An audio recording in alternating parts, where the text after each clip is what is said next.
শীত পড়ে গেল আর কোনো মেলায় যাব না, এটা কখনো হয়? তাই বাবাই আমি ভাই তিনজন মিলে কিন্তু চলে গেছিলাম আমরা বেলঘরিয়াতে হচ্ছে স্বয়ংসিদ্ধা মেলা, সেই মেলাটা অ্যাটেন্ড করব বলে। সেখানে যাওয়ার কিন্তু আর একটা কারণ ছিল, কারণ মাসিদের যে গ্রুপটা আছে তারা কিন্তু একটা স্টল দিয়েছিল পিঠে পুলি নানা রকম পিঠের যে আইটেম আছে সেগুলো নিয়ে। এর সাথে নানা রকম খাবারের ওখানে তো ছিলই। এর সাথে ছিল হচ্ছে তোমার জামা কাপড়, কসমেটিক্স, মানে এত সুন্দর ভ্যারাইটি জিনিস, মনে হচ্ছে কোনটা ছেড়ে কোনটা নেব। কিন্তু সত্যি কথা বলতে গেলে আমি কিন্তু কিছুই কিনিনি ওখান থেকে। বাট এই যে পার্টিকুলার স্টলটা তোমাদেরকে দেখাচ্ছি, এই স্টলে কিন্তু কালেকশানগুলো ভীষণ ভালো।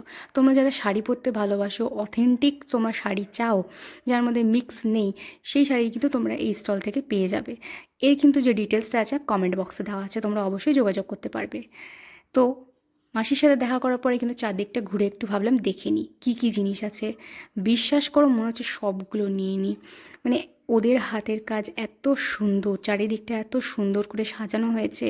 আর এই স্টিক ফুলগুলো আমার এত পছন্দ হয়েছে, ভাবছিলাম যে নেবো, বাট তাড়াহুড়োতে চলে এসেছি আর ওটা আমার নেওয়া হয়নি। তো এই ভিডিওগুলো তো এরকম হচ্ছে। আশা করি তোমাদের ভিডিওগুলো ভালো লাগছে। ভালো লাগলে লাইক কমেন্ট আর শেয়ার করে দিও। আর তোমাদের সাথে কিন্তু দেখা হবে আমার নেক্সট ব্লগে। তাহলে বাই।